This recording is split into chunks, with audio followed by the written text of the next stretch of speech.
This channel does not promote any violent, harmful, or illegal activities. All content provided by this channel is meant for an educational purpose only.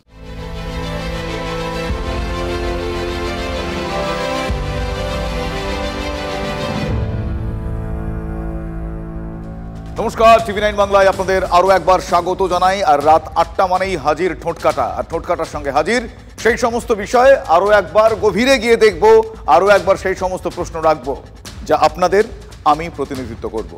আজ শুরুতেই ছোটবেলায় শোনা একটা ছড়া গুনগুন করে তারপর আসল প্রশ্নটা রাখব।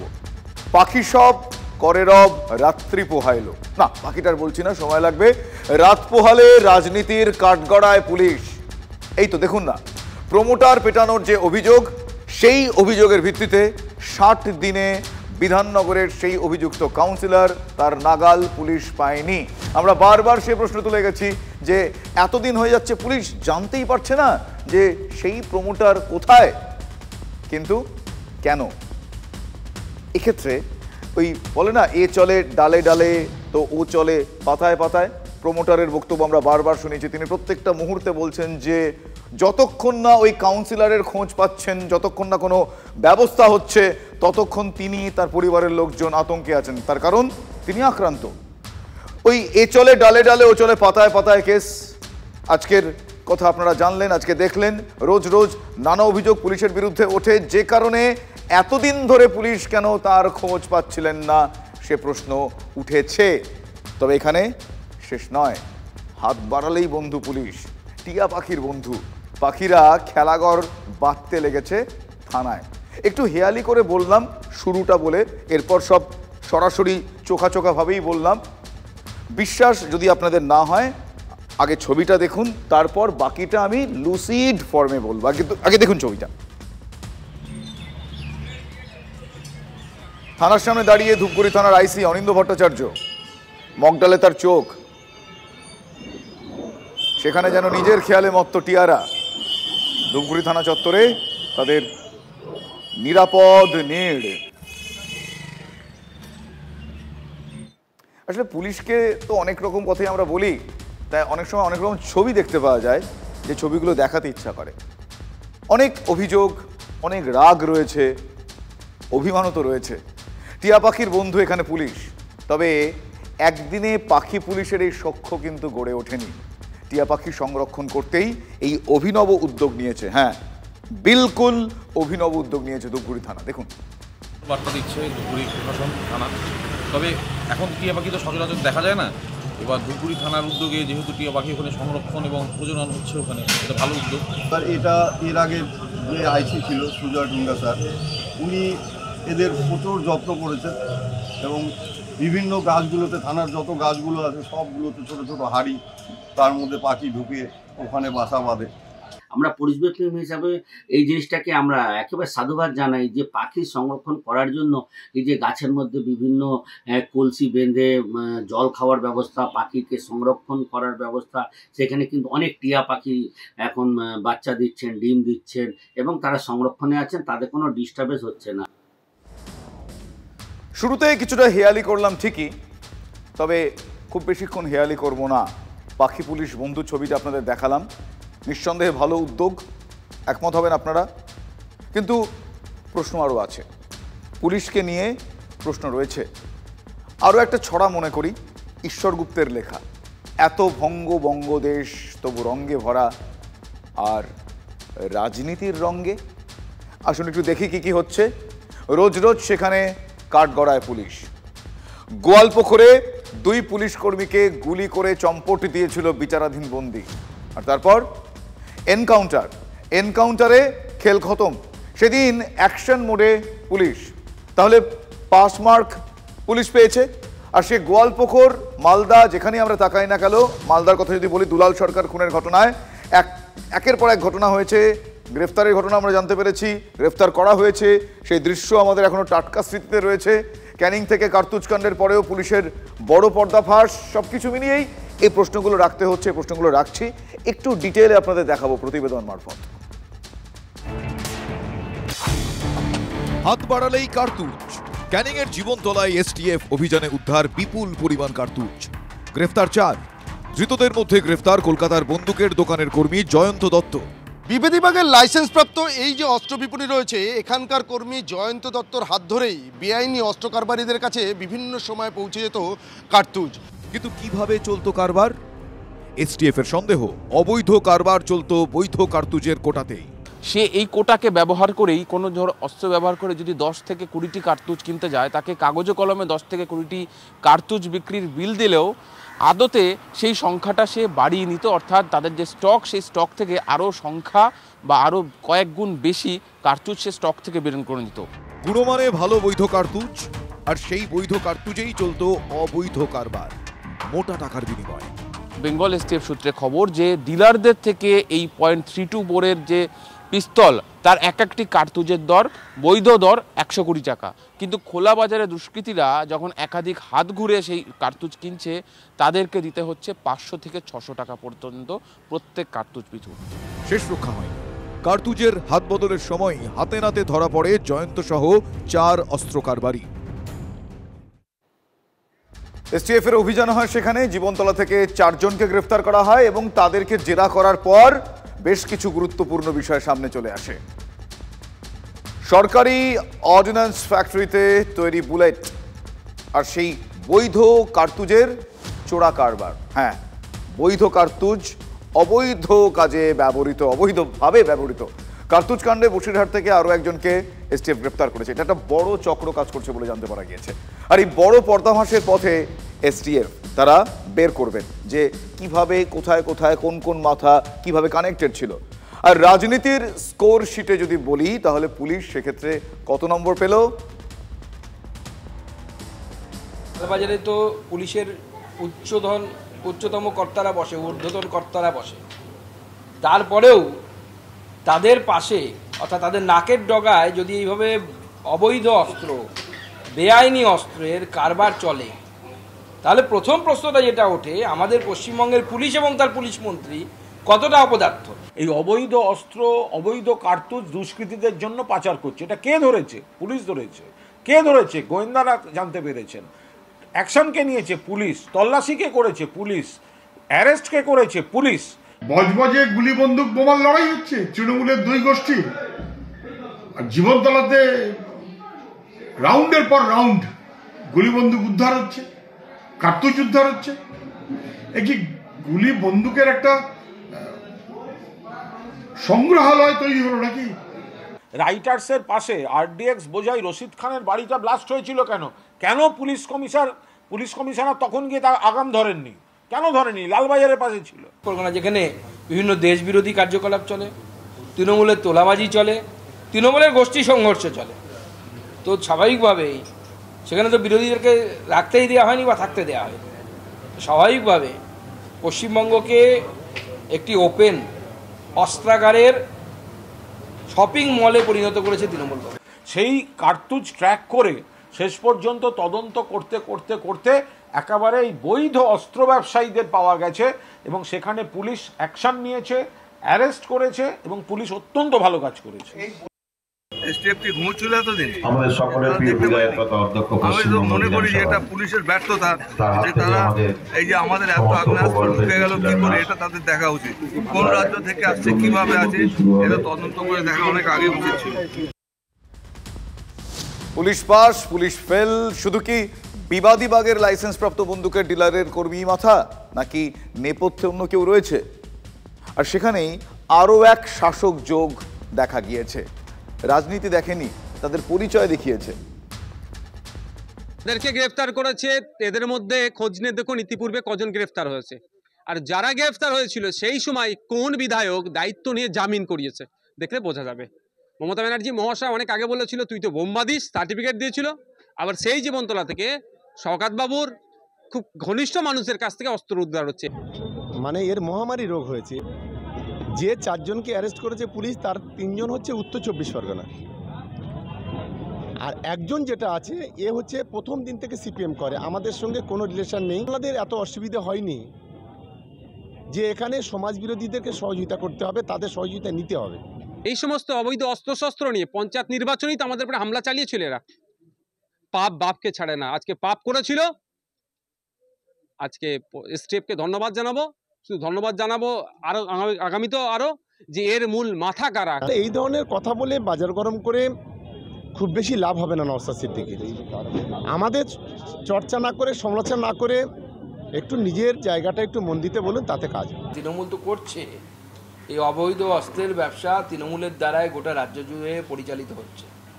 অবৈধ বোম, অবৈধ গুলি, নচেত একজন মুখ্যমন্ত্রী বলার পর, যিনি স্বয়ং পুলিশ মন্ত্রী, তিনি বলার পরও যদি অবৈধ অস্ত্র উদ্ধার না হয়, এর মানেটা কি?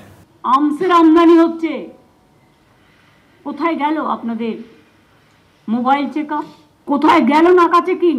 কিন্তু তারপরেও যখন পুলিশ এগুলো উদ্ধার করছে না, তার মানে মুখ্যমন্ত্রীর মৌন সম্মতি আছে, এবং তার সেই মৌন সম্মতিকে হাতিয়ার করে নিচুতলার তৃণমূল কংগ্রেস নেতারা যারা, তারা এই প্রোগ্রাম চালাচ্ছে, এই কর্মকাণ্ড চালাচ্ছে। আপনি যেদিকে তাকাবেন তৃণমূল, তাহলে কথায় কথায় ভালোতেও যেমন তৃণমূল আছে, যদি কোথাও তার গায়ে একটা দাগিয়ে দেওয়া হলো তৃণমূল, এর সঙ্গে কোনো সম্পর্ক নেই, যুক্তিগ্রাহ্য বিষয় নয়। আবার এটাও ঠিক যে তৃণমূলের কেউ যদি কোনো খারাপ কাজে জড়িত থাকে, তৃণমূল কংগ্রেস কোনো অবস্থায় তাকে সমর্থন করবে না। আসলে কুণাল বাবু একেবারে চালিয়ে খেললেন এক্ষেত্রে, কিন্তু ওদিকে আবার চলে এলো ডালে ডালে, পাতায় পাতায় সেই বিষয়টা। মানে চালাকির উপর চালাকি, পরিস্থিতি তেমন একটা। বাগুইআটির কাউন্সিলরের কথা বলছি আমি, ওই যে প্রমোটার পিটিয়েছিলেন তিনি, অভিযোগ এমনটা, আর তিনি চম্পট দিলেন। আপনাদের নিশ্চয়ই মনে আছে, পুলিশ তার খোঁজ করে গেল, দীর্ঘদিন ধরে খোঁজ করে গেল, একদিন দুদিন, একেবারে গুনে গুনে 60 দিন, 60 ডেজ পুলিশ খুঁজে পেল না। তারপর কি জানতে পারলাম আমরা? তারপর আমরা জানতে পারলাম, আপনাদের জানালাম, আমরা অবাক হলাম, আপনারাও অবাক হলেন। আগাম জামিন পেয়ে গিয়েছেন বিধাননগরের অভিযুক্ত কাউন্সিলর সমরেশ চক্রবর্তী। ওই বিস্মিত হলাম আমরা আবার, পুলিশ যার খোঁজই পেল না, সে কি করে এই আইনেই পথে গিয়ে আগাম জামিন পেয়ে গেলেন? স্ট্রেঞ্জ না? আশা ছিল পুলিশের, যে পুলিশ কথাও দিয়েছিল যে অ্যারেস্ট করবে, কিন্তু যখন স্যালেন্ডার হলো, স্যালেন্ডার হওয়ার সময় পুলিশ কোনো সক্রিয়তা দেখালো না, আর তাদেরকে কিছু চাইলো না, অলরেডি বেল নিয়ে নিল। বেশ, তাহলে আর ধানাই পানাই না করে আমি সরাসরি প্রশ্নটা রাখছি। হ্যাঁ, আর নো মোর হেয়ালি। পুলিশ কি পারলো না? কোয়েশ্চেন। নাকি পুলিশ ফেল করলো, নাকি পুলিশ ধরলো না? ভালো করে ভাবুন। দিনের শেষে কাঠগড়ায় সেই পুলিশ এবং পুলিশের ভূমিকা। 15 ফেব্রুয়ারি আদালতে আত্মসমর্পণ করে আগাম জামিন নিয়েছেন অভিযুক্ত কাউন্সিলর সমরেশ। 60 দিনে পুলিশ যার নাগাল পেল না, সে আইনি পথে এই বিষয়টা করে ফেলতে পারলেন? প্রশ্ন তুলব না?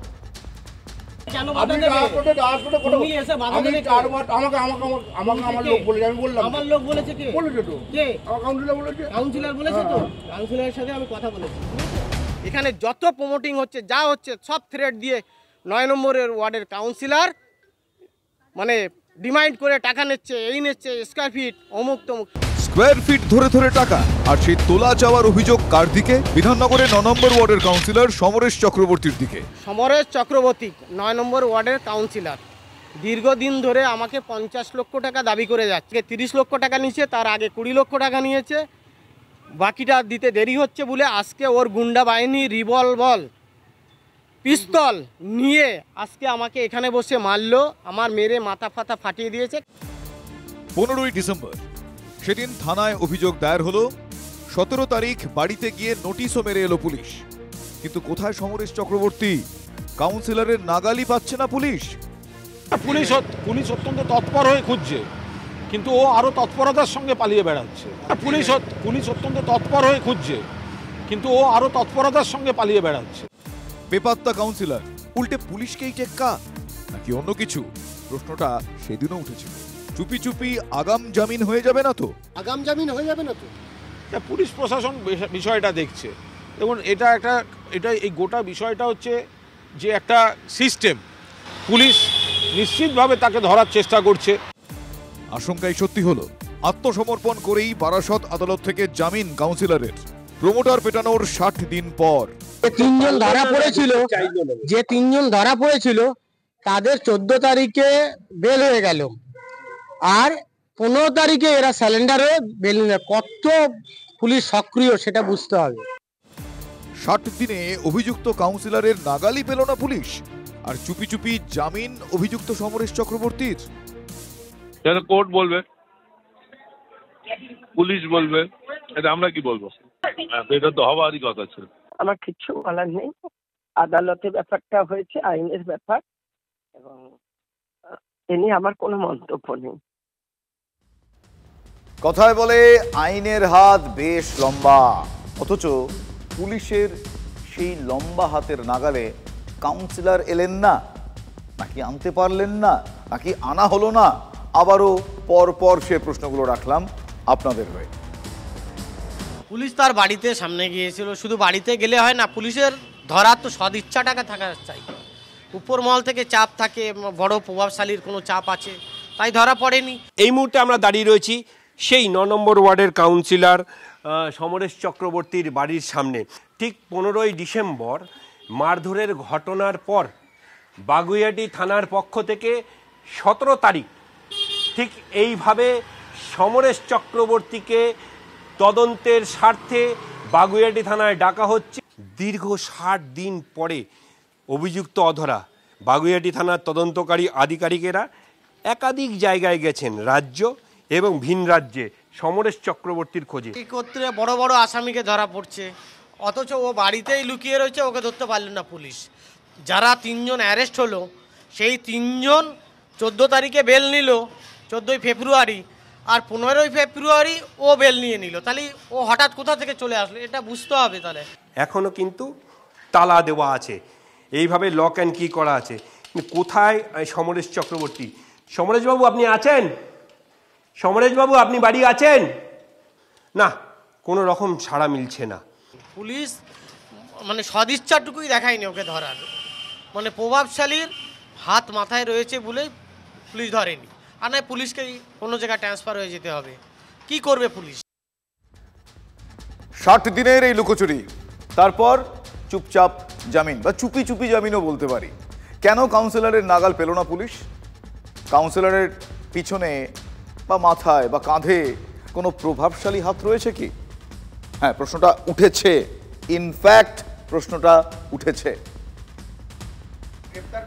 মারধর করেছিলেন বলে অভিযোগ, মারধর করেছিলেন কেউ দেখেনি। না না, জামিন যেন নিতে পারেন সেই জন্য তো লুকোচুরি খেলা চলছিল, লুকোচুরি চলছিল। বিচারের ব্যাপার, কোর্টের ব্যাপার।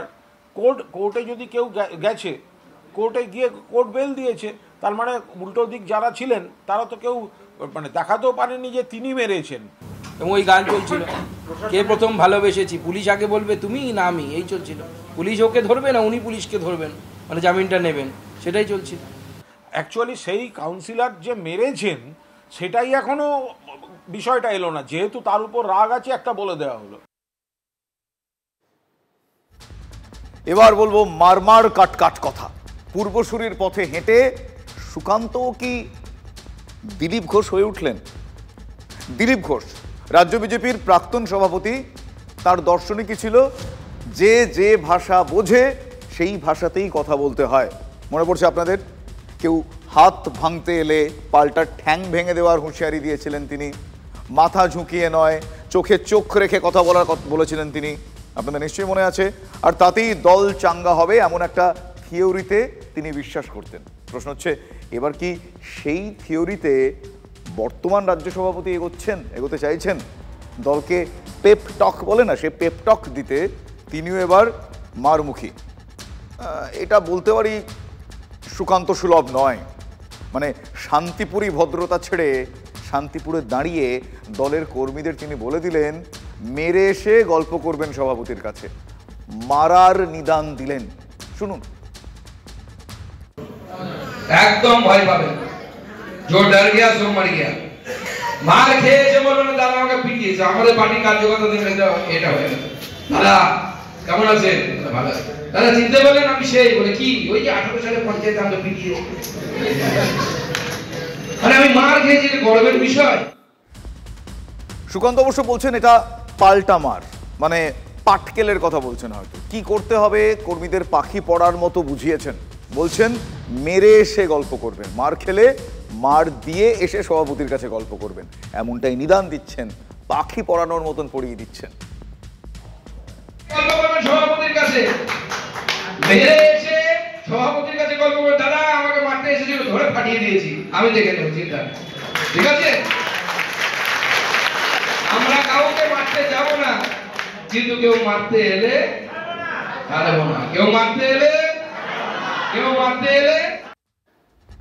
শুনলেন, দেখলেন, নেতার মুখে প্রতিরোধের কথা শুনে কর্মীরা উজ্জীবিত, হাততালি দিচ্ছেন তারা। সুকান্ত অবশ্য পরে স্পষ্ট করে বলেছেন যে তিনি প্রত্যাঘাতের কথা বলেছেন। আচ্ছা, হঠাৎ সুকান্ত মজুমদার কেন প্রত্যাঘাতের কথা বলতে গেল বলুন তো? আপনাদের কি মনে হচ্ছে? কি বললেন তিনি? গত সোমবার শান্তিপুর বিডিও অফিসে বিক্ষোভ দেখায় বিজেপি। সরকারি অফিসে সেই বিক্ষোভের প্রতিবাদে বুধবার বিক্ষোভ দেখায় তৃণমূল কংগ্রেস। অভিযোগ, বিক্ষোভের নামে বিজেপির পঞ্চায়েত সমিতির সভাপতি এবং সহসভাপতির অফিস ভাঙচুর করেছে তৃণমূল। যদিও তৃণমূল এই অভিযোগ অস্বীকার করে। প্রতিবাদে মুখর শান্তিপুরের শাসক বিধায়ক ব্রজকিশোর গোস্বামী। সেন্ট্রাল গভর্নমেন্টের একজন প্রতিমন্ত্রী, তারপরে ওনার থেকে এই ধরনের ভাষা আমি প্রত্যাশা করি না। আর বিজেপির কোনো কর্মী সমর্থকের গায়ে হাত দেওয়া হয়নি। ঘটনার যেটা ঘটেছে সেটা প্রশাসন নিশ্চিতভাবে দেখবে। উনি যেটা বলেছেন সেটা ওনার সৌজন্য। আমি বলবো যে এই ধরনের কথা না বললেই ভালো হয়, সেটা আমার সৌজন্য। আসলে বঙ্গ রাজনীতিতে এই থ্রেটটাই কালচার। হ্যাঁ, থ্রেট কালচার, হুমকি, হুঁশিয়ারি, এসবের ক্ষেত্রে অনুব্রত মণ্ডলের নাম তালিকার একেবারে উপর দিকে থাকে, আপনারা জানেন। তবে কেষ্টর জেল যাত্রা পর্বে অনেকটাই নাম কিনে নিয়েছেন। ওই সময়টা, ওই গ্যাপটা অনেকটাই পূরণ করেছেন উদয়ন গুহ, শওকত মোল্লার মতো নেতারা। বিজেপিও একেবারেই পিছিয়ে নেই। এর আগেও প্রতিরোধের কথা বারবার আমরা শুনেছি সুকান্ত মজুমদারকে দিতে।